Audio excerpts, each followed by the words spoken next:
Fala, meu guerreiro, guerreira, tudo bem? Eu sou o professor Ricardo Fernandes. E aí, vamos continuar no nosso tema 2, ou seja, modelos teóricos da criminologia. Nós falamos um pouquinho do modelo clássico, do modelo positivo, do modelo neoclássico e um pouquinho do modelo moderno, dessa evolução, dessa etapa evolutiva da criminologia, os principais modelos teóricos e focando nas principais escolas. Então, na aula anterior falamos da escola clássica, falamos das características gerais. Agora nessa aula vamos falar da escola positiva. Então vamos aqui para a lousa, olha só. Então já vimos aqui principais características da escola clássica. Nessa aula de hoje iremos trabalhar as principais características da escola positiva. Essas duas escolas, elas são geralmente a que tem maior incidência em provas de concursos, tudo bem? Que são as principais características entre as duas e a oposição. E aí, depois vai nascer, na próxima aula nós vamos trabalhar essas três escolas que são conhecidas como teorias ecléticas, ou seja, não tem uma visão tão radical quanto a clássica e nem tão radical quanto a positiva. Elas permeiam aqui entre a escola clássica e a escola positiva. Então, são novos pensamentos, tá certo? Trabalhamos aqui o modelo clássico, já entendeu que é um modelo retribucionista, um neoclássico, focado na criminalidade, na criminologia ambiental, o positivo no determinismo, e vamos trabalhar os principais pontos, e a moderna, que tem um foco aí nas quatro vertentes da criminologia, tudo bem? Que vai estudar aí de modo empírico e interdisciplinar, tá? Então, chegando no modo positivo, o modelo positivo, a escola positivista da criminologia, nós temos aqui esses principais autores, que é Cesare Lombroso, médico, o Enrico Ferri, advogado, e o Garofalo, um magistrado, tá? A escola positiva da criminalidade, da criminologia, etapa científica. É a partir desta escola que a criminologia é conhecida como uma ciência empírica, tá certo? E etapa científica da criminologia. Então, essa etapa científica, ela é dividida em três grandes períodos, conhecida também como escola determinista. A clássica é a escola humanista, a positiva é a escola determinista. Eles vão negar o livre-arbítrio. Espera aí, o sujeito já está determinado a ser criminoso, ele já nasce criminoso. Olha a influência do meio, isso vai determinar com que ele cometa crime. Não, olha só, ele tem anomalias mentais, isso vai determinar que ele vai cometer crimes, ou seja, um foco maior na análise do quê? Do criminoso. Então, esses são os três grandes períodos, tá? O positivismo, a escola positivista está muito influenciada pelas ciências naturais, tá? Então, isso já caiu em prova. A criminologia é uma ciência empírica e naturalística? Sim, por causa dessa fonte positivista, tudo bem? Essa perspectiva etiológica, características ontológicas internas, tá certo? Então, vamos trabalhar aqui, volta para mim, diretor. Vamos trabalhar aqui agora quando que a criminologia se torna uma ciência, quem que é considerado o pai dessa ciência, o pai desse estudo, tá? Que é o Cesare Lombroso. Chegamos aqui, então, no período século XIX, 1876, Cesare Lombroso cria sua obra muito conhecida mundialmente, O Homem Delinquente, ou O Homem Delinquente, de 1876, século XIX, porque ele vai ser considerado o pai da criminologia,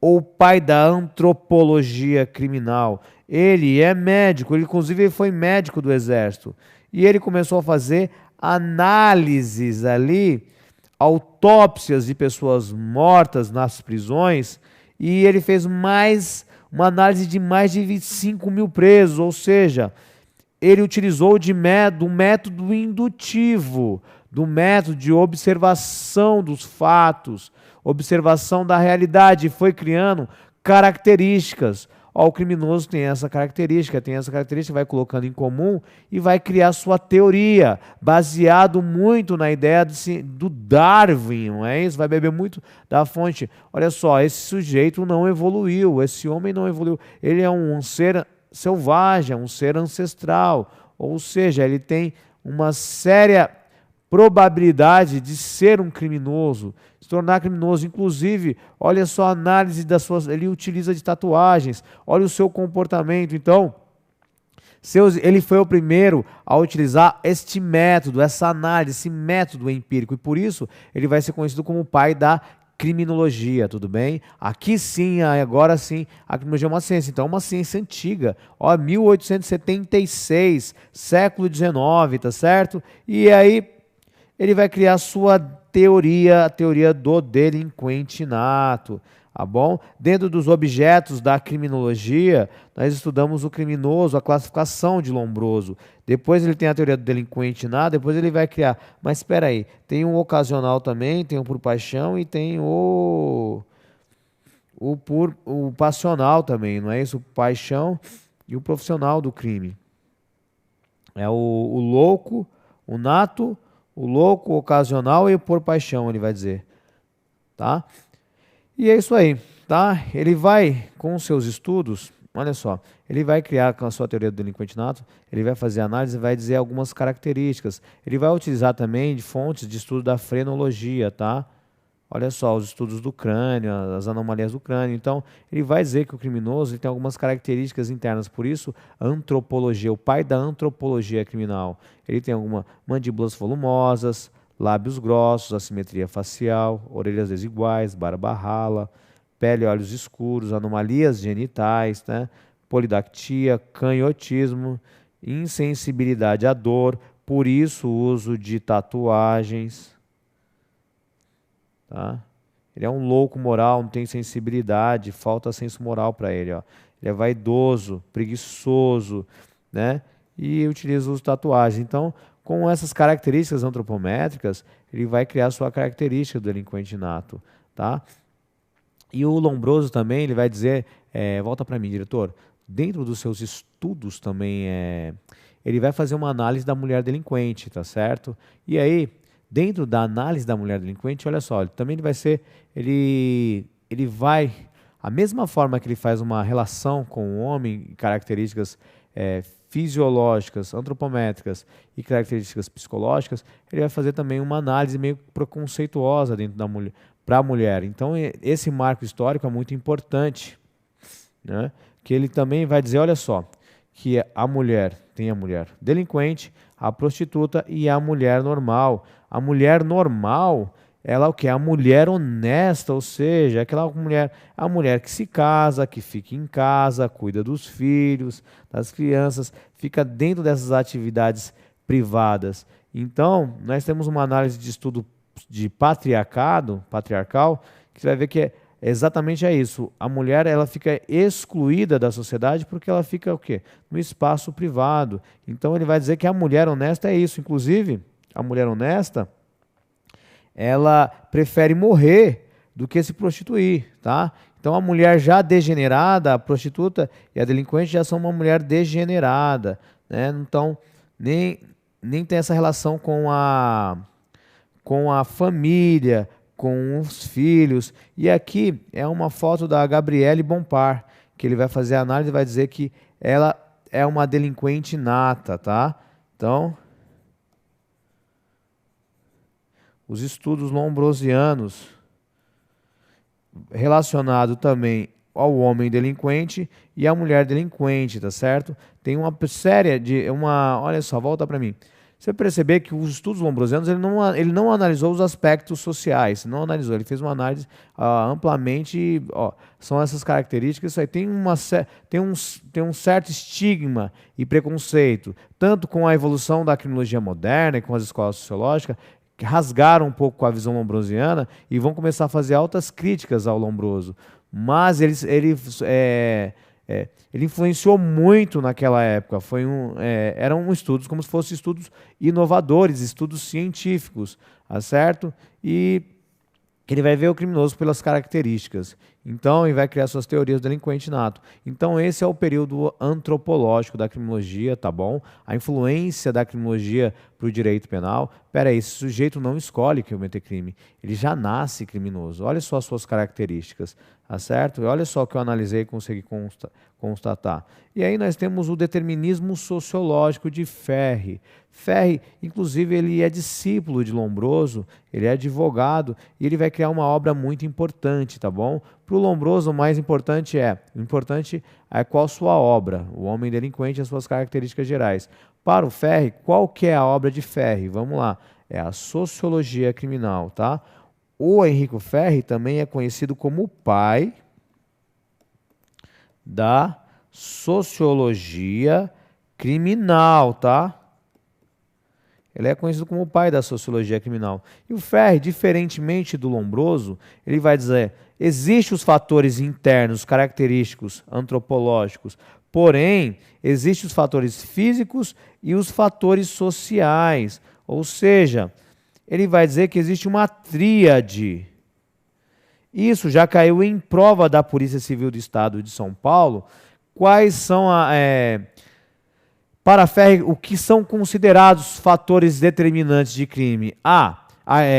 Quais são os fatores? Aí você desenvolvia. São fatores internos, fatores físicos do meio e fatores sociais, fatores externos, fatores sociológicos, pobreza, desorganização social e entre mais, tudo bem? Inclusive o Ferri ele vai começar a falar, peraí, se o problema é o meio, se modificar o meio eu consigo ressocializar esse criminoso. Então ele é um dos primeiros que vão começar a falar em ressocialização, tá bom? Eu consigo modificar substitutivos penais, tá bom? Ele vai também criar a lei de saturação criminal, baseada ali em fatores telúricos, existe uma determinada quantidade de crime ali em determinada época do ano, tá bom? E então essas são as características. E aí nós temos o terceiro período do determinismo, que é o determinismo psicológico ou jurídico. Vamos analisar. Determinismo psicológico ou jurídico é o determinismo de Rafael Garofalo. Rafael Garofalo, ele é um magistrado, ele vai desenvolver a obra Criminologia em 1875, tá certo? Olha que interessante, vem cá, olha para mim, diretor. Olha só, quem é considerado o pai da criminologia, o primeiro a utilizar essa metodologia empírica? César Lombroso, ele é o pai da antropologia criminal. Quem é o primeiro a apresentar a criminologia para o mundo com sua obra? Rafael Garofalo, com sua obra Criminologia, tá certo? Então, vamos lá algumas características do determinismo psicológico ou jurídico, tá? Ele é considerado como um positivismo moderado de Garofalo. Ele desenvolveu a teoria conceito de delito natural, ou seja, esse sujeito, esse criminoso, falta sentimento de bondade nele, de piedade, de justiça. Então, ele é um criminoso que certa hora ele vai demonstrar, ele vai cometer crime, alguma hora ele vai cometer, por quê? Faltam sentimentos de bondade nele, tá certo? De piedade, de justiça, ele é mau. Então ele defender o Garofalo, ele vai defender o quê? Ele vai defender a pena de morte, banimento. A pena tem que servir para a defesa social da sociedade. Separa esse cara que esse cara é mau, olha só, ele sofre de anomalias psíquicas, tá? Então, essas são as características do determinismo de Garofalo. Então, quais são os principais postulados da escola positiva, tá? Então, ela é dividida em 3 períodos: o período antropológico de César Lombroso, tá bom? Período sociológico de Enrico Ferri e período psicológico de Garofalo, tá? Para a escola positiva, olha só, o delito é um fenômeno que acontece por causas o quê? Causas sociais, não é causas naturais, é um fenômeno social e natural, tá? Ocasionado por esses fatores, tá? Já está determinado, ou seja, eles são contra a ideia de livre-arbítrio. Pera aí, não tem como o sujeito escolher. É um meio que define. Não, ele já nasce com problema. Então, olha só, o delinquente é um ser anormal. baseado no determinismo. Ele é um ser atávico, segundo Lombroso. Ele não evoluiu, tá? Ele é um ser selvagem. A pena, olha só, já tem caráter na escola clássica de retribuição. Aqui tem um caráter de defesa social. E aqui já se utiliza-se, olha, o método de experimentos, ó, o método indutivo experimental, de análise, de observação, tá? Desses são os principais postulados da escola positiva, tá bom? A escola positiva italiana vai influenciar a Europa, a América Latina e vai chegar aqui na América também. Então, olha só, na Espanha, os principais representantes do positivismo na Espanha são o quê? São o jurista Dourado Monteiro, Rafael Salinas e Bernardo de Queiroz. Ali na Espanha, o positivismo vai ter uma forte influência da escola correcionalista, ou seja, o delinquente tem uma patologia, então a pena é um forte remédio social, ele precisa de tutela do Estado. E em Portugal, o positivismo vai se propagar pelas universidades, onde nós temos os principais doutrinadores ali, o Basílio Freire, que é médico, também com um lombrosiano assumido, o Afonso Costa e o Ferreira Diosdado. E atravessando a Europa, chegando na América, nós temos aqui alguns nomes importantes, pioneiros na América Latina e no Brasil. Na América Latina, nós temos quem? Prepulsor do positivismo aqui. Nós temos José Engenheiros, na Argentina. Tudo bem? Ele vai ser pioneiro na criminologia clínica, estudos sobre os criminosos, tá bom? Olha a sua obra, Criminologia em 1907, tá certo? E aqui no Brasil, nós chegamos no Brasil. No Brasil nós temos dois pioneiros, dois grandes nomes relacionados com o positivismo no Brasil. O João Vieira de Araújo, que alguns autores vão defender que ele que trouxe o positivismo no Brasil. A sua obra são os Ensaios do Direito Penal e, olha para mim, diretor, e um nome muito importante em provas, em concursos, é o Raimundo Nina Rodrigues, conhecido como Lombroso dos Trópicos, tudo bem? Olha só a sua obra, As Raças Humanas e a Responsabilidade Penal no Brasil. O Lombroso, Raimundo Nina Rodrigues, ele vai perpetuar os ideais lombrosianos aqui, ideais racistas na nossa sociedade. Ele vai disseminar esse racismo científico, tá? Ou seja, ele vai dizer que o Brasil não prospera porque o Brasil tem uma grande mistura de raça. Ou seja, ele vai defender direitos penais diferentes para pessoas diferentes. Tudo bem? Ó, os africanos no Brasil. Então tem todo esse caráter racista, tá? Mas naquele momento tinha como se fosse um ideal científico nessa proposta. Então, olha só. Então, essas são as principais características da escola positiva. Então, passamos pela escola clássica, chegamos na escola positiva. Na próxima aula, eu vou tratar o tema das teorias ecléticas, as escolas ecléticas, teorias ambientais, tudo bem? Então, é isso aí, vou ficando por aqui. Força, de foco, fé, fui.